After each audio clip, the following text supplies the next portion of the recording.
صل على سيدنا ومولانا محمد وعلى آله وصحبه وبارك وسلم. اللهم صل على سيدنا ومولانا محمد وعلى آله وأصحابه وبارك وسلم أجمعين. نحمده ونصلي ونسلم على سيدنا ومولانا محمد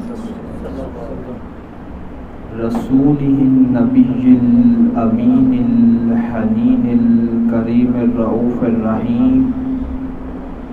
أما بعد فأعوذ بالله من الشيطان الرجيم. بسم الله الرحمن الرحيم. وَإِنَّكَ لَعَلَى خُلُقٍ عَظِيمٍ. صدق اللہ مولانا العظیم. نہایت ہی واجب الاحترام، معزز و محتشم، قابل عزت سامعین، اللہ رب العزت کا کروڑہ فضل اور اس کا شکر کہ اس نے ہم سب کو اپنے حبیب صلی اللہ علیہ وسلم کی امت میں پیدا کیا. نہایت ہی مبارکباد کے مستحق ہیں تمام افراد جنہوں نے آقا صلی اللہ علیہ وسلم کے میلاد کی خوشی کا اظہار کیا اور اس خوبصورت محفل کا انعقاد کیا. جملہ انتظامیہ اس مسجد کی بارے دیگر ان کو مبارکباد پیش کرتا ہوں، اور جناب طارق محمود سلیمی صاحب صدر تحریک منہاج القرآن تحصیل وزیر آباد، آپ کو بھی صمیم قلب سے مبارکباد پیش کرتا ہوں. آج جس موضوع پہ میں گفتگو کروں گا وہ حضور صلی اللہ علیہ وسلم کے اخلاق عظیمہ ہے. آقا صلی اللہ علیہ وسلم کے عالی اخلاق کا جو ذکر قرآن میں کیا گیا اور جو احادیث میں اور صحابہ اکرام رضوان اللہ علیہم اجمعین نے بیان کیا، اس کا ذکر کریں. اس کی وجہ کیا بنی یہ موضوع لینے کی؟ یہ مہینہ آقا صلی اللہ علیہ وسلم کی آمد کا، بعثت کا اور حضور صلی اللہ علیہ وسلم کی تشریف آوری کا ہے. آقا صلی اللہ علیہ وسلم نے حدیث پاک میں فرمایا انما بعثت لیتمم مکارم الاخلاق وفی روایت صالح الاخلاق. آقا نے فرمایا میری بعثت کا جو مقصد ہے وہ فقط یہ ہے کہ میں اچھے اخلاق کی تکمیل کر کے جاؤں. آقا صلی اللہ علیہ وسلم خود فرما رہے ہیں کہ میری بعثت کا مقصد، میرا تشریف لانے کا مقصد، دنیا میں آنے کا مقصد، ان پڑھوں میں، امیوں میں، جاہلوں میں، بدوؤں میں آنے کا مقصد یہ تھا کہ 120 سال تک ان کے ہاں صرف اس بات پہ جنگ جاری رہتی، اگر کسی کا گھوڑا آگے نکل جاتا تو اسی بات پہ 120 سال جنگ جاری رہتی. آقا نے فرمایا میرا آنے کا مقصد یہ تھا کہ میں ان کو جوڑ کر ایک پلیٹ فارم پہ اکٹھا کروں، ان کو اچھے اخلاق کی تربیت دوں. تو آقا صلی اللہ علیہ وسلم نے خود اپنی بعثت کا مقصد بیان کیا. بعض لوگ آپ کو پوچھیں گے یہ میلاد مناتے ہو کہاں لکھا ہے؟ تو آقا فرماتے ہیں انما بعثت. یہ جو بعثہ کا لفظ ہے انبیاء کے لیے 3 الفاظ قرآن میں ان کی بعثت کے لیے استعمال ہوئے. ایک اللہ پاک نے استعمال کیا البتہ حبیب ہم نے آپ کو بھیجا نور بنا کر اور کتاب مبین دے کر. پھر اللہ پاک نے فرمایا وما ارسلناک الا رحمۃ للعالمین. اور حبیب ہم نے آپ کو 2 جہانوں کے لیے رحمت بنا کر بھیجا.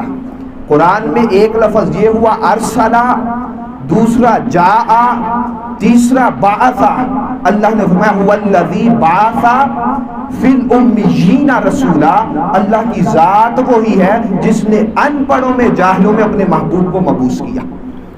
تو یہ جو بعثہ کا لفظ ہے قرآن میں بھی استعمال ہوا، آقا صلی اللہ علیہ وسلم نے خود حدیث میں استعمال کیا کہ انما بعثت لیتمم مکارم الاخلاق. میری بعثت کا مقصد یہ ہے کہ میں اچھے اخلاق کی تکمیل کر کے جاؤں. تو آقا صلی اللہ علیہ وسلم کا میلاد قرآن نے بھی بیان کیا، بولیے، قرآن نے بھی میلاد بیان کیا، آقا صلی اللہ علیہ وسلم نے خود احادیث میں جا بجا بیان کیا. تو میلاد بیان کرنا یہ اللہ کی سنت ہے اور مصطفیٰ کی سنت ہے. یہ مسئلہ یہیں پہ کلیئر کر لیں اور پریشان نہ ہوں. میں دلائل کے ساتھ بات کر رہا ہوں، قرآن حدیث سامنے رکھ کے کر رہا ہوں. اب آقا صلی اللہ علیہ وسلم کے اخلاق کا قرآن نے ذکر کیا، وَإِنَّكَ لَعَلَىٰ خُلُقٍ عَظِيمٍ، اور بے شک حبیب آپ عظیم الشان خلق پر قائم ہیں، فائز ہیں. آپ عظیم الشان خلق پر قائم ہیں، فائز ہیں. مفسرین فرماتے ہیں وَإِنَّكَ لَعَلَىٰ خُلُقٍ عَظِيمٍ، یہ جو لفظ آیا ہے نا عَلَىٰ، لفظ عَلَىٰ، میں ابھی کرسی پر ہوں، انا علی الکرسی، میں کرسی پر ہوں، تو لفظ کیا لگایا؟ عَلَىٰ. تو یہ کرسی کس کے نیچے ہوئی؟ میرے. کس کے انڈر ہوئی؟ میرے. کس کے ماتحت ہوئی؟ میرے. تو اخلاق مصطفیٰ اخلاق کے پیچھے نہیں، اخلاق دہلیز مصطفیٰ پر ہے. مصطفیٰ اخلاق کے محتاج نہیں، اخلاق اچھا ہونے میں مصطفیٰ کا محتاج ہے. جو کام آقا کر دیں وہ اچھا ہو جاتا ہے، جس کو رد فرما دیں وہ رذیل ہو جاتا ہے.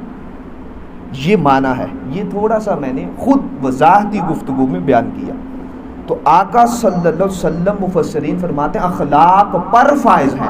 اخلاق آقا پر فائز نہیں، کائنات کی کوئی شے مصطفیٰ پر فائز نہیں. مصطفیٰ ہر شے پر فائز بھی ہے، عالی بھی ہے اور افضل بھی ہے.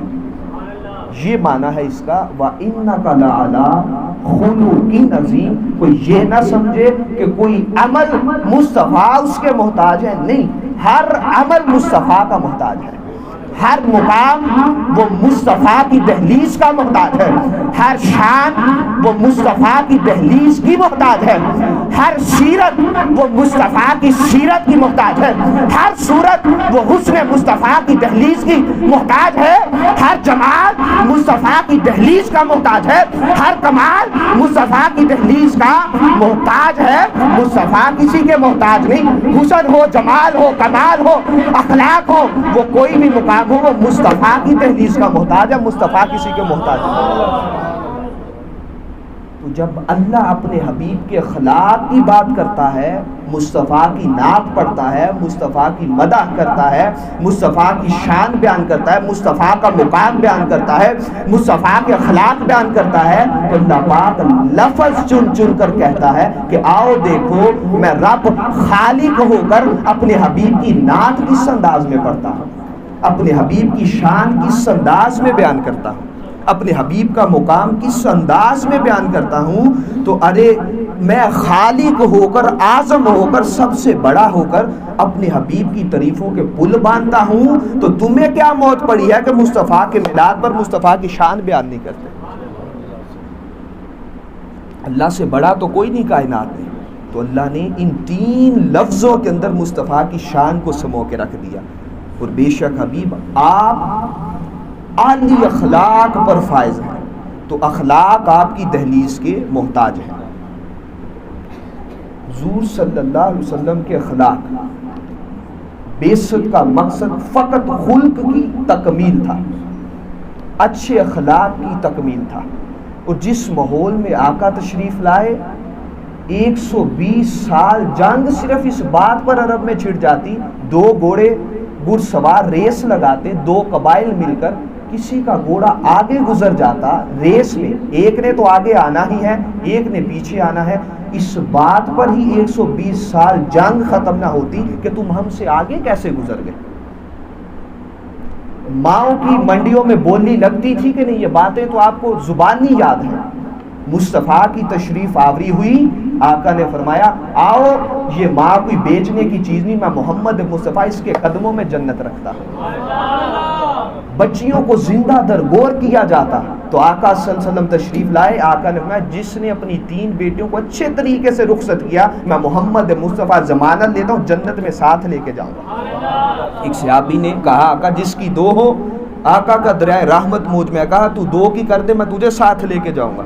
ایک صحابی نے کہا آقا جس کی 1 ہو، یہ اللہ کی دین ہے نا. اب کسی کو دین نہ دے تو آقا نے فرمایا تو ایک کو اچھے طریقے سے تربیت کر کر تعلیم دے کر اس کی ضروریات پوری کر کر شادی کر, میں تجھے جنت میں ساتھ لے کے جاؤں. یہ تو کیٹاگری ختم ہوگی جن کے پاس بیٹیاں تھیں. مسجد نبی کے ستون میں ایک صحابی رونے لگ پڑے زاروں کی طرح, آقا جس کی نہ ہو. تو آقا نے فرمایا پریشان نہ ہو, ہم تو پریشانیاں مٹانے کے لیے آئے ہیں. جس کی کوئی نہیں مدینہ کی یتیم بچی پر شفقت کا ہاتھ رکھ کے شادی کرے, میں اسے بھی جنت میں ساتھ لے کے جاؤں. پریشانی کی بات نہیں ہمارے ہوتے ہوئے.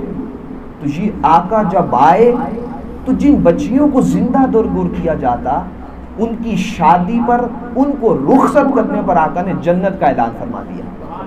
تو بتائیں یہ اچھے اخلاق کی تکمیل ہے کہ نہیں؟ جس ماں کو منڈیوں میں فروخت کیا جاتا, آقا نے میں اس کے تو قدموں کے نیچے جنت ہے. تو آقا کہتے ہیں میری بعثت کا مقصد فقط اچھے اخلاق کی تکمیل کرنا. یہ وہی لوگ تھے 120 سال جنگ جاری رہتی. قرآن کہتا فَأَلَّفَ بَيْنَ قُلُوبِكُمْ, محبوب آپ کی بعثت کے تبسل اور تصدق سے اور آپ کی بعثت کے طفیل سے ہم نے ان کے دلوں کو آپس میں جوڑ دیا. تو آقا صلی اللہ علیہ وسلم آئے تو اچھے اخلاق کی تکمیل کرنے آئے. اب حدیث آپ کے سامنے رکھتا ہوں اخلاق کے فضائل پر, چند آقا کی سیرت سے باتیں سنا کے, تو پھر یہیں پہ ہم موضوع کو احادیث سے بیان کر کے سیرت کے چند آقا صلی اللہ علیہ وسلم کے اخلاق کے واقعات بیان کرتے ہیں. آقا صلی اللہ علیہ وسلم نے فرمایا تم میں سے کوئی شخص اس وقت تک کامل مومن نہیں ہو سکتا جب تک وہ اپنے اخلاق کو حسین نہ کر لے. کوئی شخص اس وقت تک کامل مومن نہیں ہو سکتا جب تک اپنے اخلاق کو اچھا نہ کر لے, حسین نہ کر لے. پھر آقا صلی اللہ علیہ وسلم نے فرمایا فقط باہر ہی لوگوں کے ساتھ اخلاق اچھے نہ ہوں, اپنے گھر والوں کے ساتھ اس شخص کا رویہ اچھا ہو. یہ نہ ہو کہ باہر حاجی صاحب کہلواتا ہو اور گھر جا کر سارے دن کا غصہ نکال دے. آقا صلی اللہ علیہ وسلم کی تعلیم فرمانے کا انداز دیکھیں. آقا نے فرمایا انما بعثت معلما, میں تو معلم بنا کر بھیجا گیا ہوں. تو آقا تعلیم دے تو مصطفیٰ سے بڑھ کر تعلیم تو کوئی نہیں دے سکتا. میانہ روی سکھائی. یہ نہ ہو کہ باہر سخی ہو, گھر بیگم پیسے مانگے تو اس کو منہ ہی نہ لگائے, لفٹ ہی نہ کروائے. تو آقا نے فرمایا جیسے باہر لوگوں کے ساتھ معاملات ہیں ویسے گھر والوں کے ساتھ بھی معاملات ہوں گے, تب کامل ایمان والے ہوں گے. آقا صلی اللہ علیہ وسلم نے فرمایا قیامت کے دن تم میں سب سے میرے قریب وہ شخص ہوگا اور میری مجلس میں میرے ساتھ سب سے قریب وہ شخص ہوگا جس کے اخلاق تم میں اچھے ہوں. اب کون نہیں چاہتا قیامت کے دن مصطفیٰ کی مجلس, مصطفیٰ کی سنگت اور مصطفیٰ کی قربت نصیب نہ ہو؟ ہے کوئی شخص یہ چاہتا ہو کہ یہ نصیب نہ ہو؟ تو جواب ہوگا نہیں. تو آقا کہہ رہے ہیں قیامت کے دن مجھے سب سے محبوب اور میری مجلس کے سب سے قریب وہ شخص ہوگا جس کے اخلاق اچھے ہوں گے اور میرے مصطفیٰ کریم صلی اللہ علیہ وسلم کے اخلاق کے تابع ہو کر زندگی گزارے گا. تو آقا صلی اللہ علیہ وسلم کی قربت چاہتے ہو تو اپنے اخلاق اچھے کرو, اپنے رویے درست کرو, اپنے انداز میں شائستگی لاؤ. یہ جو اکھڑ پن ہے طبیعتوں میں, یہ مزاج سخت ہو چکے ہیں, ان سے نکلو. تو مصطفیٰ کہتے ہیں جنت میں اپنی قربت عطا کرو. ارے تکبیر, ارے رسالت, ارے حیدری, عظمت و شان مصطفیٰ سیدی مرشدی, غلام ہے غلام ہے رسول کے غلام, غلامی رسول میں جو ہو نہ عشق مصطفیٰ, نعرہ حیدری. دو حدیثیں رکھی آپ کے سامنے, تیسری سنیں. آقا صلی اللہ علیہ وسلم میں قیامت کے دن جب نامہ اعمال تولے جائیں گے تو میزان میں اچھے اخلاق سے وزنی کوئی شے نہیں. میزان میں اچھے اخلاق سے وزنی کوئی شے نہیں ہوگی. تو دوستو نامہ اعمال میں میزان کے اندر سب سے وزنی شے, سب سے قیمتی شے وہ کیا ہے؟ اچھے اخلاق. اب چوتھی حدیث سن لے.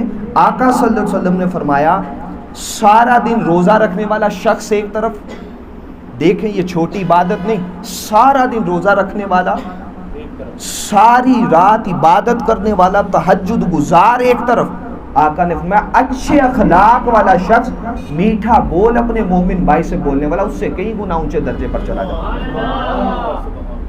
ہم نے اسلام کو بڑا محدود کر دیا معذرت کے ساتھ، ہم نے نماز روزہ حج زکوٰۃ میں ہی اس کو پابند کر دیا، جبکہ اخلاق مصطفیٰ کے یہ اپنوں کے ساتھ اور بیگانوں کے ساتھ درس کیا دیتے ہیں۔ اگر طائف کی وادی میں اوباش لوگ بھی پتھر ماریں تو آقا ان کے لیے دست شفقت بلند کر دیتے ہیں۔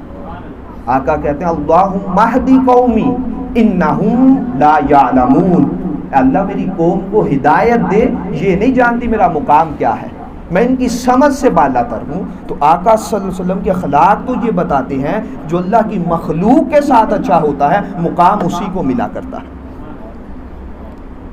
تو آقا صلی اللہ علیہ وسلم نے فرمایا دن بھر روزہ رکھنے والا، رات کو تہجد پڑھنے والا شخص ایک طرف، اچھے اخلاق والا شخص اس سے کئی گنا اونچا ہے۔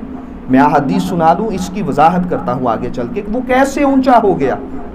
ایک طرف اللہ کی عبادت، نماز روزہ حج زکوٰۃ، ساری رات نیند قربان کرنے والا شخص ایک طرف، کسی کے ساتھ اچھی بات کرنے والا، وہ اس سے کیسے اونچا ہو گیا؟ یہ سوال آیا ہے ذہن میں، اس کا جواب آگے دیتا ہوں، ایک حدیث سن لو۔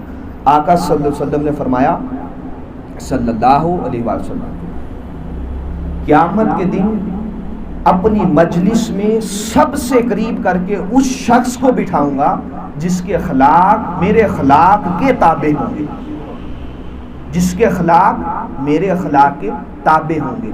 اب یہ جو سوال ہے کہ سارا دن روزہ رکھے ایک شخص، بھوک پیاس کاٹے، یہ عبادت کم ہے؟ بہت بڑی عبادت ہے۔ تہجد پڑھنا فرائض کے بعد سب سے بڑی عبادت ہے، اور سب سے افضل نماز فرائض کے بعد وہ تہجد کی نماز ہے۔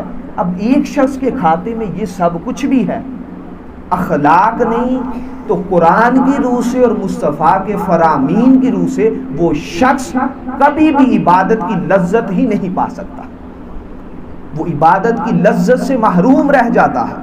کیوں؟ اگر عبادت کا مقام اونچا ہوتا، پتہ چلا کہ اخلاق سب سے افضل عبادت ہے۔ اس کی میں بخاری کی 2 حدیث آپ کے سامنے رکھا ہوں، اس کی تائید ہو جائے۔ صحابہ کرام نے کہا یا رسول اللہ صلی اللہ علیہ وآلہ وسلم، آقا ایک بڑھیا ہے، بڑی عبادت گزار ہے، بڑی تہجد گزار ہے، لیکن اس کے لوگوں سے معاملات اچھے نہیں، آقا نے فرمایا جہنم میں جائے گی۔ صحابہ کرام پریشان ہو گئے۔ پھر صحابہ کرام نے ایک اور بڑھیا کا ذکر کیا، آقا ایک بڑھیا اور بھی ہے، فرائض پہ صرف فوکس کرتی ہے، 5 وقت کی نمازی ہے، لیکن لوگوں کے ساتھ معاملات میں بڑا اچھا اخلاق ہے، اس کا آقا نے فرمایا وہ جنت میں جائے گی۔ یہ دونوں بخاری کی حدیث۔ اچھا اخلاق کے اندر سے بات کیا نکلی، خلاصہ کیا نکلا اس کے اندر سے؟ اخلاق کا معاملہ وہ خدا کے ساتھ نہیں، عبادت کا معاملہ خدا کے ساتھ ہے، اخلاق کا تعلق اس کی مخلوق کے ساتھ ہے۔ اچھا ایک اور تائید لے لے بخاری شریف کی، ایک بڑھیا نے، یہ واقعات آپ نے سن رکھے ہیں، بلی کو پیاسا مارا تو اللہ پاک نے اس کو جہنم میں بھیجا۔ یہ واقعہ کتنے لوگوں نے سن رکھا؟ ہاتھ کھڑا کریں۔ ایک بڑھیا کو اس نے بلی کو پیاسا مارا تو اس کو جہنم میں بھیجا گیا۔ کیوں؟ اس کی ادنا سی مخلوق کو بھی کبھی کم تر نہ سمجھنا۔ اب ایک اور بڑھیا ہے، فاحشہ ہے، بد کردار ہے، طوائفہ ہے، ایک بلکتے ہوئے پیاسے کتے کو دیکھا تو پانی پلا دیا، اللہ نے اسے جنت میں داخل فرما دیا۔ ادنا مخلوق کا حیا کرے کوئی، بد کردار بھی ہو، اللہ پاک تو اس کا حیا کرتا ہے، تو اشرف المخلوقات کا کوئی حیا کرے تو اس کو وہ کتنا نوازتا ہوگا۔ ہم اشرف المخلوقات ہیں، باقی ساری مخلوق ادنا ہے انسان کے مقابلے میں۔ جو ادنا کا حیا کرے، بد کردار ہو، جنتی جاتا ہے۔ جو مومن کا پھٹا ہوا دل سیدھے، اس کو وہ کیوں جنت میں داخل نہیں فرمائے گا؟ جو کسی دکھیارے مومن کا دکھ بیٹھ کے سنے گا، اس کو وہ جنت میں کیوں داخل نہیں فرمائے گا؟ کوئی کسی یتیم بیوہ مسکین کے سر پر شفقت کا ہاتھ رکھے، آقا فرماتے ہیں قیامت کے دن یوں میرے ساتھ ہوگا جیسے یہ 2 انگلیاں ہیں۔ حیا کیا ہے مخلوق کا۔ تو آقا کی بعثت کا فقط مقصد یہ تھا کہ اچھے اخلاق کی تکمیل ہو۔ نامہ اعمال میں سب سے وزنی چیز کیا ہوگی؟ بولتے آئیں گے، میں نے بیان کر دیا، اچھے اخلاق۔ مصطفیٰ کی قربت کس سے ملے گی؟ جس کے اخلاق اچھے ہوں گے۔ آقا صلی اللہ علیہ وسلم شفاعت کس کی کریں گے؟ جس کے اخلاق اچھے ہوں گے۔ تو نامہ اعمال میں وزنی چیز، دن کو روزہ رکھے وہ شخص اور ساری رات قیام اللیل کرے، لیکن اخلاق جس کے اچھے ہوں گے وہی انسان اللہ کی بارگاہ میں افضل ہے۔ اسی کو قرآن نے کہا وَإِنَّكَ لَعَلَىٰ خُلُقٍ عَظِيمٍ، اور بے شک حبیب آپ اعلیٰ اخلاق پر فائز ہیں۔ تو آقا صلی اللہ علیہ وسلم کی قرآن میں سینکڑوں صفات ہیں۔ یہ ذرا قابل غور نقطہ ہے، اس پہ توجہ رکھیے گا۔ آقا صلی اللہ علیہ وسلم کو اللہ نے شاہد بھی کہا، مبشر بھی کہا، نذیر بھی کہا، داعی اللہ بھی کہا، لوگوں کو اللہ کی طرف بلانے والا کہا، بس سراج منیرہ کی شان کے ساتھ بھی پکارا، یا ایھا المزمل یا ایھا المدثر والضحیٰ واللیل کہہ کے، الم نشرح لک صدرک کہہ کے، ورفعنا لک ذکرک کہہ کے، مصطفیٰ کے ذکر، مصطفیٰ کی شان، مصطفیٰ کے مقام محمود کا، مصطفیٰ کے نور ہونے کا، مصطفیٰ کے بشر ہونے کا، مصطفیٰ کے جمال جلال جاہ و جلال منصب شان مقام رفعت کا ذکر کیا، لیکن کسی ایک خوبی کے ساتھ اللہ نے لفظ عظیم نہیں لگایا۔ اس میں مصطفیٰ کے اخلاق کے ساتھ اللہ نے عظیم لگا کر ہمیں یہ درس اور پیغام دیا۔ مصطفیٰ کی سیرت سے پیغام یہ لو مصطفیٰ کے غلام ہو، وَإِنَّكَ لَعَلَىٰ خُلُقٍ عَظِيمٍ، بے شک حبیب آپ اخلاق کی عظیم منزل پر فائز ہیں۔ رب اعظم ہے، اعظم ہو کر مصطفیٰ کے اخلاق کو ہی صرف عظیم کہا اور پیغام یہ دیا جس کے پاس اخلاق ہیں وہ عظیم انسان ہے، باقی جس کے پاس اخلاق نہیں وہ کبھی عظیم نہیں ہو سکتا۔ جس شخص کے پاس اخلاق نہیں، جس کے دامن میں، قرآن کہتا ہے ہم اس کو عظیم مانتے ہی نہیں ہیں۔ تو مصطفیٰ کریم صلی اللہ علیہ وسلم کے اخلاق سے درس یہ لینا ہے۔ آقا صلی اللہ علیہ وسلم طائف کی وادی میں جاتے ہیں، اللہ کا پیغام لے کر جاتے ہیں، وہ باش لوگ مصطفیٰ کے پیچھے لگاتے ہیں، پتھر بھی مصطفیٰ کو لگے۔ تو جبریل امین علیہ السلام آئے، کہا آقا آپ حکم دیں یہ 2 پہاڑوں کے درمیان ان کو چکی کی طرح پیس کے رکھ دیں۔ یہ مصطفیٰ کا رحمت للعالمین ہونا ہے، یہ اخلاق ہے مصطفیٰ کے۔ ایسے نہیں اللہ نے عظیم کہا کہ آپ عظیم اخلاق پر، عظیم خلق پر فائز ہیں۔ تو جبریل امین علیہ السلام کو آقا نے کہا ہے جبریل میں تو رحمت للعالمین بنا کر بھیجا گیا ہوں، میں ان کے لیے لعنت نہیں کرتا بلکہ دعائے شفقت فرماتا ہوں۔ یہ بیگانے تھے، کفار تھے، مشرک تھے، یہودی تھے۔ دوستو مصطفیٰ کی سیرت تو یہ درس دیتی ہے غیر بھی ہو تو ان کو بد دعا نہیں دینی۔ ہم تو آج تک اپنوں کو بھی معاف کرنے کے چنگل سے نہیں نکل سکتے۔ یہ بات ہے کہ نہیں؟ اگر سگا بھائی کسی مجبوری کے تحت ہماری شادی پہ نہیں آتا، ہم رپلائی کیا کرتے ہیں؟ بدلے میں اس کی شادی پر نہیں جاتے، بیٹی کی، بیٹے کی، ہے کہ نہیں ہمارے ہاں؟ اگر ایک کم ظرفی دکھا رہا ہے تو دوسرا بھی کون سا تیر مار رہا ہے؟ کم ظرفی ہی دکھا رہا ہے۔ اس مقام پہ علامہ اقبال علیہ رحمہ نے کہا تھا، اقبال بڑا اپدیشک ہے، من باتوں میں موہ لیتا ہے۔ علامہ کہتا ہے بڑا سیانہ ہے انسان، باتوں میں راضی کر دیتا ہے کسی کو۔ گفتار کا تو قاضی تو بن گیا۔ گفتار کسے کہتے ہیں؟ باتیں کرنا، بک بک کرنا، چر چر کرنے کو گفتار کہتے ہیں، بے جا باتیں کرتے رہنا۔ علامہ کہتا ہے گفتار کا تو قاضی بن گیا، کردار کا غازی نہ بن سکا۔ کردار معاشرے سے ختم ہو گیا۔ بتائیں یہ بات سچ کہہ رہا ہوں کہ نہیں؟ کردار کا غازی بننا مشکل ہے۔ کریکٹر لیس ہیں ہمارے پاس کریکٹر نہیں، کردار نہیں، جبکہ حضور کی سیرت یہ سکھلاتی ہے بیگانوں کے لیے بھی ہم رحمت کے لیے ہاتھ بلند کر دیتے ہیں۔ تو اپنوں کے لیے شفقت کا عالم کیا ہوگا.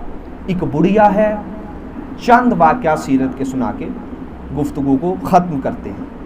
دیوانی، مجذوب، جس کی مدینہ میں کوئی سنتا ہی نہیں، سب پاس سے گزر جاتے ہیں. تو آقا صلی اللہ علیہ وسلم کو اس بڑھیا نے بلایا.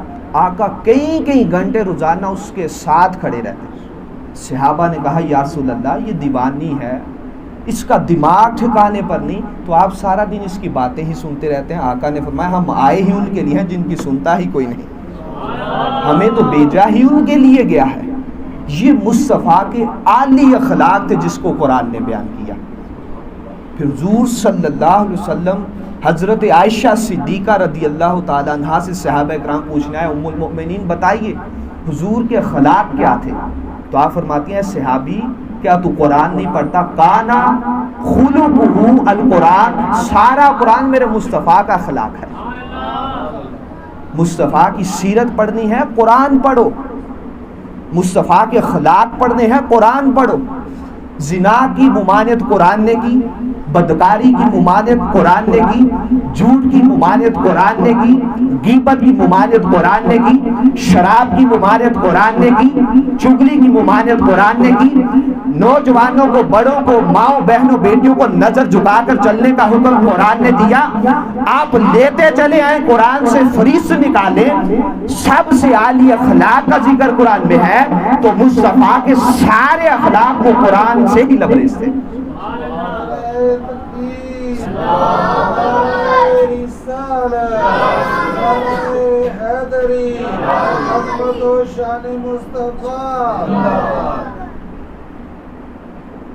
ایمان سے بتائیں ہم نے قرآن کو تاج کی زینت بنایا کہ نہیں؟ میں اختتامی گفتگو کی طرف جا رہا ہوں اور پیغام یہاں سے آپ کی نظر کرنے لگا ہوں، گوش و گزار کرنے لگا. ایمان سے بتائیں بڑے بڑے صالح لوگ اور متقی آج بھی ہیں جو قرآن سے لگاؤ اور محبت رکھتے ہیں، لیکن بتائیں ہم میں سے کتنے لوگ ایسے ہیں جنہوں نے آج تک قرآن محبت کے ساتھ، ذوق کے ساتھ، شوق کے ساتھ اس کا ترجمہ پڑھا؟ یہ لمحہ فکریہ ہے کہ نہیں دوستو؟ میلاد کے نام پر لنگر کھانا، ہم نے یہاں سے بیٹھنے والوں نے بھی زیادتی کی ہے ہمارے ساتھ. میں خود کو بھی شامل کرتا ہوں، میں کسی کا نام تو نہیں لے رہا. ہم نے صرف اس قوم کو ٹرک کی لال بتی کے پیچھے لگایا کہ نہیں؟ بڑے بڑے اچھے لوگ بھی ہیں لیکن جنہوں نے لگایا وہ ہیں تو صحیح نا. کہانی کس سے ماں یہ سنا کہ ہم نے اس قوم کو برباد کیا ہے. ہم نے مصطفیٰ کی سیرت سے خود شناسائی نہیں کروائی، بیگانہ کر دیا آقا کی سیرت سے، جبکہ حق یہ تھا کہ حضور کے اخلاق پڑھ کر، سیرت پڑھ کر میلاد کے جلوس کے اندر بھی آقا کی سیرت کے پروگرامز کیے جاتے. بتائیں یہ حق کہہ رہا ہوں کہ نہیں؟ تائید کریں میرے ساتھ. اس طرح کے پروگرامز ارینج کریں، آقا صلی اللہ علیہ وسلم کی سیرت کا پرچار کریں، اس ماہ پاک میں حضور صلی اللہ علیہ وسلم کی آمد کا مقصد بیان کریں. آقا خود کہتے ہیں میری آمد کا مقصد یہ تھا یا تو میں اخلاق کی تکمیل کروں یا اچھا معلم بنا کر اللہ نے مجھے بھیجا، تعلیم دوں. تو تعلیم کا فقدان ہے کہ نہیں؟ معاشرے میں تعلیم کی کتنی کمی ہے؟ وہ کب میسر آئے گی؟ جب ہم قرآن پڑھیں گے. یہ مسلم شریف کے حدیث پاک ہے. ام المؤمنین نے کہا قرآن نہیں پڑھتا. اس حدیث میں جہاں یہ ہے قرآن نہیں پڑھتا، آقا صلی اللہ علیہ وسلم کو یا ایھا المزمل کہہ کے اللہ پاک نے فرمایا اے کملی کی بکل مارنے والے محبوب.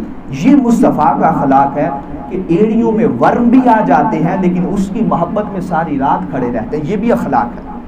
تو اللہ پاک نے کہا محبوب اتنا نہ جاگا کیجئے، ہم سے آپ کے ورم نہیں دیکھے جاتے. یہ اخلاق ہے مصطفیٰ کے. قرآن کو اپنی زندگیوں کی زینت بنائیں. ایک رکوع بھی ہم نہیں پڑھ سکتے. آقا کی محبت کا حق تب ادا ہوگا.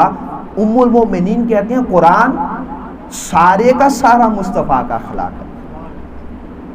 میرے استاد حضور شیخ الاسلام پروفیسر ڈاکٹر محمد طاہر القادری مد اللہ ذلہ العالی، آپ کہتے ہیں کہ بیٹے اللہ کی صحبت میں بیٹھنے کا اور مصطفیٰ کی صحبت میں بیٹھنے کا اگر مزہ اور لذت لینی چاہتے ہو، قرآن بھی پڑھا کرو اور ایک مصطفیٰ کی حدیث یوں پڑھا کرو کہ آقا کے زمانے میں آقا کے سامنے بیٹھ کے سن رہے ہیں.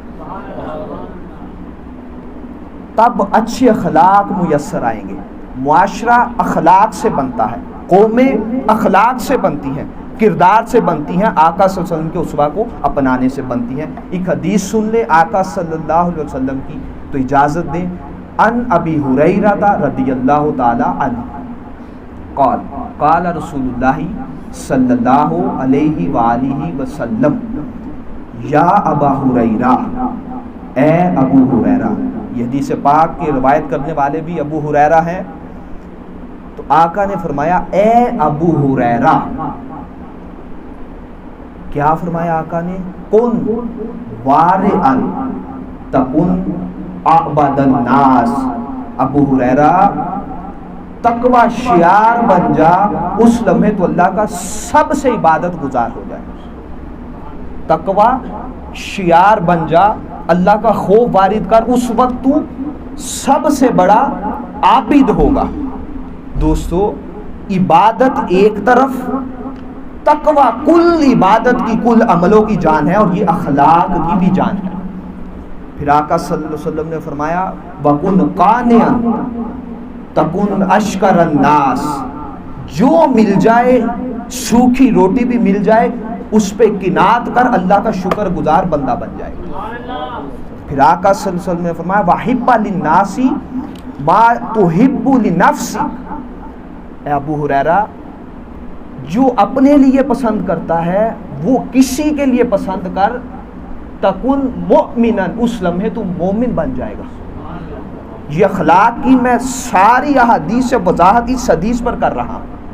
مومن تب تک انسان نہیں بن سکتا حدیث کی روح سے جب تک وہ خود کے لیے وہ پسند نہ کرے. اپنے لیے انسان پسند کرتا ہے کہ میرا مال تباہ ہو جائے، بولے تائید کرے میرے ساتھ. نہیں. کوئی انسان پسند کرتا ہے میری اولاد کے ساتھ کوئی زیادتی کرے. کیا انسان پسند کرتا ہے کوئی مجھے ذلت اور رسوا کرے. کیا انسان پسند کرتا ہے مجھے کوئی گالی دے. تو جب انسان یہ پسند نہیں کرتا تو آقا فرماتے ہیں جو تو اپنے لیے پسند نہیں کرتا وہ کسی کے لیے بھی ناپسند رکھ. جو اپنے لیے پسند رکھتا ہے وہ کسی کی پسند کے لیے اپنی پسند کو کسی کی پسند بنا لے، اس لمحے تو مومن بن جائے گا. پھر آقا صلی اللہ علیہ وسلم نے فرمایا احسن جوار من جاورک تکن مسلمہ. جو تیرا پڑوسی ہے، تیرا دوست ہے، اس کے ساتھ حسن سلوک سے پیش آ، تب تو مسلمان ہوگا.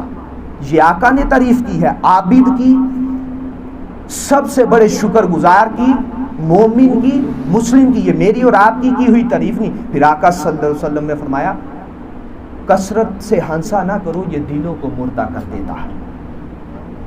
یہ ٹھٹھے لگانا، مزاح کرنا، سڑکوں پر بیٹھ کر یہ نوجوان خصوصی بیٹھے ہیں، یہ دلوں کو مردہ کر دیتا ہے.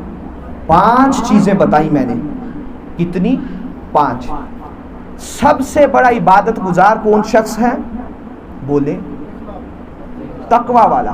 ابھی بتائیں، آپ ابھی بھول گئے، میں اس لیے ریپیٹ کر رہا ہوں، یہ یاد رہ جائیں آپ کو. سب سے بڑا عبادت گزار کون ہے؟ تقوی والا. اس کی ایک اور حدیث سے وضاحت لیں. ایک صحابی نے کہا آقا، ایک صحابی ہے عبادت زیادہ نہیں لیکن وہ بچتے ایسے ہیں جیسے کانٹوں سے بچا جاتا ہے، محرمات سے، اللہ کی حرام کی ہوئی چیزوں سے بچتا پڑے ہیں. آقا نے فرمایا میرے صحابی یہیں پہ رک جا. عبادت کا اور اس صحابی کا کیا تعلق؟ عبادت کا اور اس صحابی کا کیا تعلق؟ آقا نے فرمایا الا خبردار، کبھی بھی عام عبادت کو تقوی کے مقابلے میں لا کے کھڑا نہیں کرنا. صدیق اکبر فرماتے ہیں میں 70 کام کو چھوڑ دیتا ہوں جو حرام کی طرف لے کر جاتے ہیں، ہوتے وہ جائز اور مباح ہیں، اس ڈر سے چھوڑ دیتا ہوں کہیں میں حرام کی طرف ہی نہ چلا جاؤں. 70 کام. ہم کتنا حرام سے بچتے ہیں. آقا نے فرمایا تم تقوی کی گرد کو نہیں پا سکتے تب تک جب تک اپنے شریک کا جیسے محاسبہ کر دو. اس نے بڑی عالیشان کوٹھی کہاں سے بنائی، بڑا لباس پہنتا ہے، بڑا سٹیٹس ہے، گاڑی ہے، بنگلہ ہے، پراڈو ہے. آقا کہتے ہیں جس طرح اپنے شریک کا محاسبہ کرتا ہے اپنا محاسبہ کر، اس لمحے تو اللہ کا محبوب ہو جائے گا. تو آقا صلی اللہ علیہ وسلم کی یہ تقوی کی حدیث سنانے کی مجھے نوبت کیوں آئی؟ آقا صلی اللہ علیہ وسلم سے پوچھا گیا آقا وہ اعمال تو بتائیں جو جنت میں لے کے جائیں گے. یہ آخری حدیث ہے. آقا وہ اعمال تو بتائیں جو سب سے زیادہ جنت میں لے کے جائیں گے. آقا نے فرمایا حسن خلق اور تقوی. حسن خلق اور تقوی. تقوی کا اور اخلاق کا آپس میں بڑا تعلق ہے، ریلیشن ہے. آپ خصوصی توجہ رکھیے گا وہ کیسا ریلیشن ہے. تو آقا صلی اللہ علیہ وسلم تقوی اور حسن خلق جنت میں لے کے جائیں گے. صحابی نے پوچھا آقا یہ بھی بتا دیں جہنم میں سب سے زیادہ لے کر جانے والی چیز کیا ہے؟ تو آقا صلی اللہ علیہ وسلم نے فرمایا 2 کھوکھلی چیزیں، منہ اور شرمگاہ.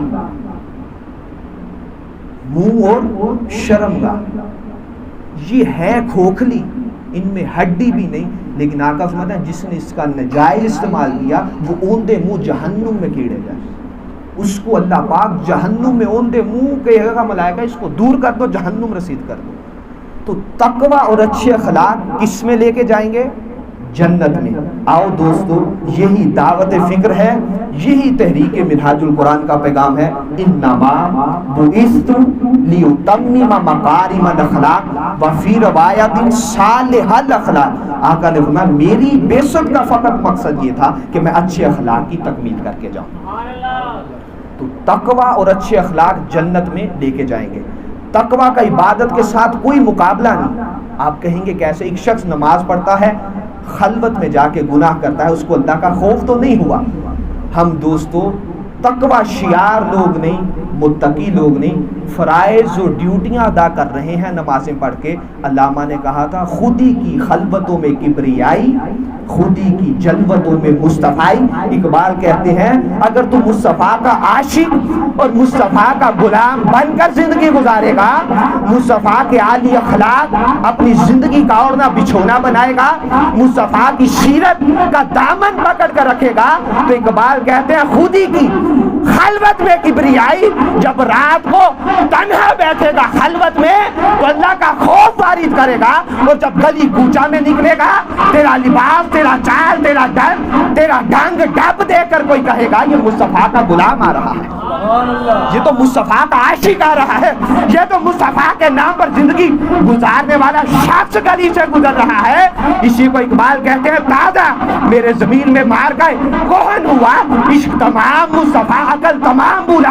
اقبال کہتے ہیں کی محمد سے وفا تو نے تو ہم تیرے ہیں، یہ جہاں چیز ہے کیا بندے لوح و قلم تیرے ہیں. تو مصطفیٰ کا ہو جا میں خدا ہو کر تیرا ہو جاؤں گا. نعرہ تکبیر، نعرہ رسالت، نعرہ حیدری، جشن عید میلاد النبی. تو دوستو تہیہ کریں آج کے بعد، کسی کا دل دکھایا ہے معافی مانگ لیں. یہ اخلاق کا درس ہے. مصطفیٰ کی بعثت کا مقصد ہی یہ ہے کہ بیگانوں کو جوڑ دیا ہے. ہم اپنے ہو کے بھی اتنے دور ہیں. اگر بائی کے ساتھ ناراض ہو، آقا کہتا ہے کوئی 3 دن قطع کلامی کرے اللہ پاک اس کو جہنم میں پھینکے گا. ہم کون سی زندگی گزار رہے ہیں؟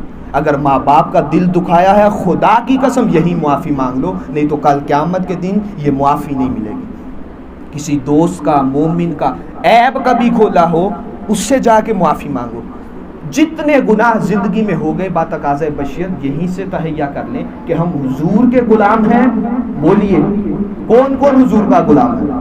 سب ہاتھ کھڑا کریں گے. تو آؤ دوستو حضور کی غلامی میں ایسے مر جائیں کہ حضور صلی اللہ علیہ وسلم بھی جب قبر میں جائیں ملائکہ پوچھیں ما کنت تقول فی حق ھذا الرجل، تو آقا فرمائیں اس سے نہ پوچھو کہ میں کون ہوں، مجھ سے پوچھو یہ میرا غلام ہے، میرے نام پر زندگی گزارتا ہے.